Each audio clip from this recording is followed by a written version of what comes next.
जय श्री कृष्णा मित्रों। आखिर औरत का कौन सा अंग दबाने और कौन सा अंग चूसने से अपार धन की प्राप्ति होती है। जो भी कोई औरत का यह अंग बेशर्म होकर दबाता है और चूसता है वह शीघ्र ही अमीर हो जाता है। उसके घर में सदा माँ लक्ष्मी का वास होता है और महालक्ष्मी की कृपा उसके घर में बनी रहती है।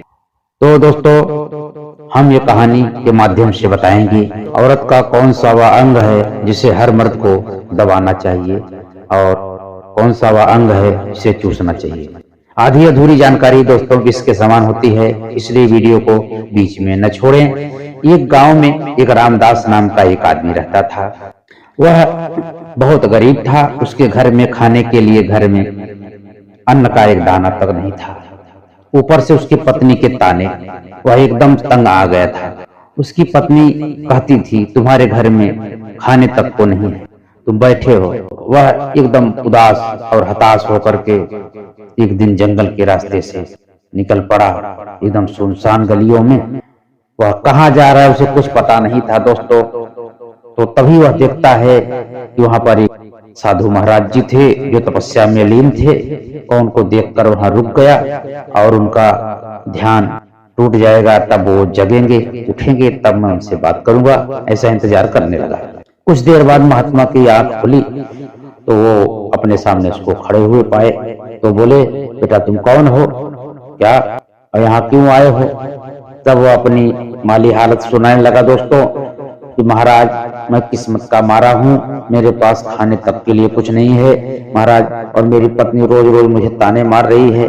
मैं क्या करूं महाराज, कोई भी काम करता हूँ सफल नहीं होता हूँ। एक छोटा सा मेरा धंधा था, परंतु गृह क्लेश और पत्नी के झगड़े करने से वह भी खत्म हो गया और हमारे अब कुछ समझ में नहीं आ रहा है। महाराज आप ही कोई रास्ता दिखाएं। और वह जोर जोर से रोने लगा।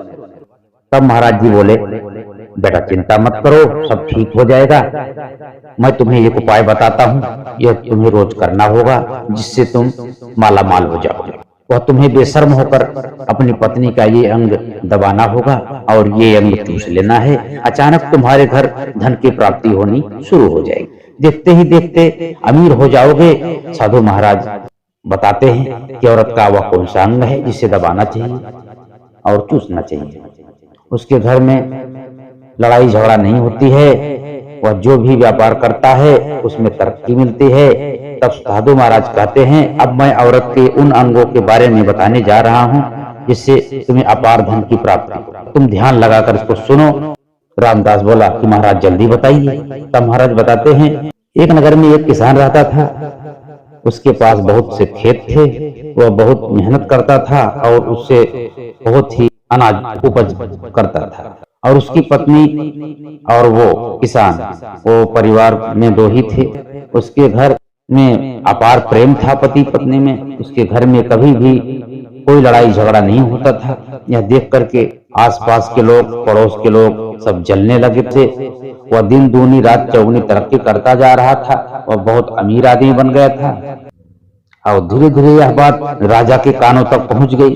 तो राजा जी बोले, हमारे नगर में देखो एक किसान रहता है, उसके घर में कितना पति पत्नी में प्रेम है। वो लोग कभी लड़ाई झगड़ा, कोई क्लेश नहीं होता उनके बीच। तो राजा अपने नगर में डुग्गी पिटवा देते हैं कि आज से सब लोग घी का दीपक जलाएंगे, क्योंकि घी जो है प्रेम का प्रतीक है दोस्तों। घी का दीपक जलाने से घर में प्रेम बना रहता है। तो सब लोग अपने अपने घरों में नगरवासी दीपक जलाते हैं। लेकिन यह क्या, सबके घर का दीपक बुझ गया और किसान के घर का दीपक जल रहे। कारण कि किसान की पत्नी रोज दीपक जलाती थी, बस सिर्फ किसान का कहा नहीं मानती थी, मनमानी करती थी। लेकिन किसान बहुत ही समझदार था और मेहनती था। वह सोचता था कि अगर इसको रोक टोक करूंगा तो घर में क्लेश होगा, झगड़ा होगा, इससे अच्छा जो कर रही है करना। किसान उसकी बातों को नजरअंदाज कर देता था। राजा यह सब नजारा देख रहे थे और राजा देखते हैं कि सभी के घर के दिए बुझ गए, परंतु किसान के घर के दिए जल रहे हैं। तब राजा बोले, देखो रानी, किसान और किसान की पत्नी में कितना प्रेम है। उसके घर का देखो दीपक जल रहा है और सब लोगों को बुझ गया। किसान कितना समझदार है। तब रानी साहिबा बोलते हैं, नहीं, ये उसकी पत्नी की वजह से है, क्योंकि उसकी पत्नी बहुत समझदार है। अब ये बातों को लेकर राजा रानी में बहुत झगड़े बढ़ गए और राजा ने रानी को उठा के पटक दिया और रानी ने राजा की दाढ़ी नोच ली। राजा बोले, ऐसा कुछ निकलने वाला नहीं है हम समस्या का हल, तो हम क्या करते हैं, एक परीक्षा ले लेते हैं। तब रानी बोले, हाँ ठीक है। तो दोस्तों, परीक्षा लेने के लिए राजा साहब अपने कुछ सिपाहियों को बोलते हैं कि जाइए, किसान को बोलना कि हम उसको अपना आधा राज्य दे देंगे और बहुत सारे उपहार भी देंगे यदि वो अपनी पत्नी को छोड़ दे। तो दोस्तों, राजा सैनिक जाते हैं और आवाज लगाते हैं। किसान बाहर आता है, बोलता है, क्या है? तब जो है वो बताते हैं कि हम राज दरबार से आए हैं, राजा साहब ने हमको भेजा है। तो बोले, राजा साहब ने क्यों भेजा है, हमने क्या गलती की? बोले, नहीं, गलती नहीं की हो, तुम्हें उपहार देना चाहते राजा साहब। बोले, भला क्यों? किसान बोला।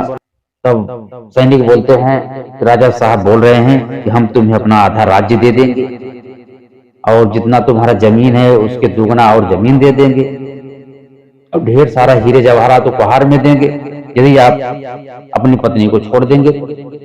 तब वह किसान जो बोलता है दोस्तों, वह सुनने लायक है। किसान बोला, राजा साहब अपनी पूरी राजधानी, पूरा राज्य महल हमको दे देंगे, फिर भी हम अपनी पत्नी को नहीं छोड़ेंगे।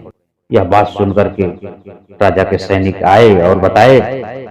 तब परीक्षा की घड़ी आई उसकी पत्नी का। तो रानी भी वहीं खड़ी थी, वो सुनी तो वो बोले कि ठीक है, अब उसकी पत्नी की परीक्षा लिया जाए। उसकी पत्नी के पास वो कुछ सैनिकों को भेजी और बोले कि जाकर के ऐसा बोलो। तो राजा के सैनिक गए। चैनल में जो नए हैं दोस्तों, आप लोग हमारे चैनल को सब्सक्राइब करके बेल आइकन प्रेस कर दें। उस समय वहां पर पत्नी उसकी अकेली थी, किसान खेत में गया था। तो रानी साहिबा बोली थी कि जब वो अकेली रहे तो ही बात करना। तो अकेली थी वो, तो लोग बात किए। बोले कि रानी साहिबा ने बोला है कि हम तुमको आधा राज्य दे देंगे, हीरा जवाहरात देंगे और जो भी तुमको सुख सुविधाएं चाहिए सब मिलेंगी, सिर्फ तुम्हें एक काम करना होगा, तुम्हें अपने पति को मारना होगा। तब वह बोली, ठीक है, मैं अपने पति को मार दूंगी।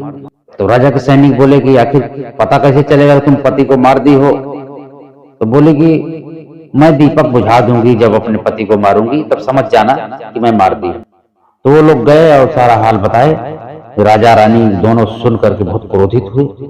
बोले कि स्त्री जात कैसी होती है, देखो लालच में आकर के वो अपने पति को मारने तक को तैयार हो गई। एक काम करो, तुम लोग अभी शीघ्र जाओ, नहीं तो पता नहीं अनर्थ हो जाएगा, बेचारा किसान बेवजह मारा जाएगा, बेमौत मारा जाएगा। तो राजा के सैनिक भागे भागे जाते हैं और पहुंचते हैं तो क्या देखते हैं कि वहां पर किसान मरा पड़ा है और उसकी पत्नी पास में बैठी। बोले, तुमने किसान को क्यों मार दिया? तुम तो रात में मारने वाली थी। बोली, नहीं, रात में तुम्हें दिया बुझाती, मारना तो मुझे था ही, तो मैंने दिन में ही मार दिया। तो वो लोग भागे भागे गए राजा के पास। बोले, राजा साहब, किसान की पत्नी ने तो किसान को मार दिया। तब राजा साहब अपने सैनिकों को भेजते हैं और उसको बोलते हैं, उसको पकड़ के लाओ। तब उसको राजमहल में लाया जाता है दोस्तों। तब राजा साहब पूछते हैं, तुमने अपने पति को क्यों मार दिया? तुम एक लालची औरत हो। तब वह बोली, महाराज, ऐसी बात नहीं है, मेरा पति मुझे बहुत परेशान करता था। तब राजा साहब बोले, ऐसी क्या बात थी जिससे तुम्हें उसको मारना पड़ गया? तब वह बोली कि वह रोज मेरी नाक के ऊपरी भाग को दबाता था और मेरे कान के पिछले हिस्से को स्पर्श करता था अपनी जीभ से। इससे मैं तंग आ गई थी उसकी रोज रोज की हरकत से और मुझे बहुत खराब लगता था और मैं तो बहाने ढूंढ रही थी कि उसे कब मारूं। तो हमें ये मौका मिल गया, जब सामने से ऑफर आया तो मैंने जो है ऐसा कर दिया। और बोले, तुम्हें तो रात में मारने का था तो दिन में मारी।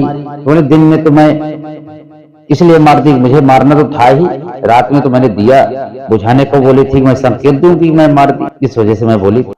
राजा साहब पूछते हैं, पहले वो क्या ये काम करता था जब तुम लोग गरीब थे? तब उसकी पत्नी बोली, नहीं, पहले तो नहीं करते थे, बाद में करने लगे। तब राजा साहब बोले कि मैं समझ गया वो क्यों करता था। साहब बहुत क्रोधित होते हैं और उसकी कर्मों की सजा के अनुसार उसको जेल में डाल देते हैं। तो साधु महाराज बोले रामदास से, रामदास कुछ समझे, औरत का कौन सा अंग दबाना चाहिए और चूसना चाहिए, इससे क्या होता है? रामदास बोला नहीं महाराज, मैं अभी तक नहीं समझा। तब बोले महाराज जी, ये वह जो पहला काम करता था, उसका नाक जो ऊपरी हिस्सा है दबाता था, तो दोस्तों औरतों का नाक का ऊपरी हिस्सा बहुत शुभ माना गया, इसलिए वह दबाता था और उसके घर में जो है सुख समृद्धि आई। और दूसरा काम जब वो करता था, कान के पिछले हिस्से को जो स्पर्श करता था अपनी जीभ से, तो औरतों का वो कान का पिछला भाग होता है, वहां माँ लक्ष्मी का वास, उसको जब वो स्पर्श करता था माँ लक्ष्मी बहुत प्रसन्न हुई और महालक्ष्मी की कृपा से वह जो भी व्यापार करता उसमें तरक्की होता चला गया और वह जो है बहुत धनवान और मालामाल हो गया। ये वो उपाय था जो महाराज जी ने बताया। तो ये ऐसी कहानी है। लेकिन दोस्तों एक बात का ध्यान रखने का, कोई भी कार्य करने का तो अपने पार्टनर को, अपने जो है उसको आप बता दो, नहीं तो ऐसा अनहोनी अनर्थ कभी कभी हो जाता है। आदमी कुछ का कुछ समझता है और प्रॉब्लम्स खड़े हो जाते हैं। तो दोस्तों हमारा वीडियो आप लोग कैसा लगा? अगर आपको वीडियो हमारी अच्छी लगी हो तो आप लोग हमारे चैनल को सब्सक्राइब कर बेल आइकन को प्रेस कर देना। ऐसे ही मोटिवेशनल और ज्ञानवर्धक वीडियो देखने के लिए आप लोग हमारे चैनल को सब्सक्राइब करना न भूलें, तो हम आप लोगों को ऐसा ही वीडियो देते रहेंगे। तो कमेंट में जय माँ लक्ष्मी जरूर लिखें। अगले वीडियो में, तब तक आप लोग खुश रहो, मस्त रहो, आनंद में रहो।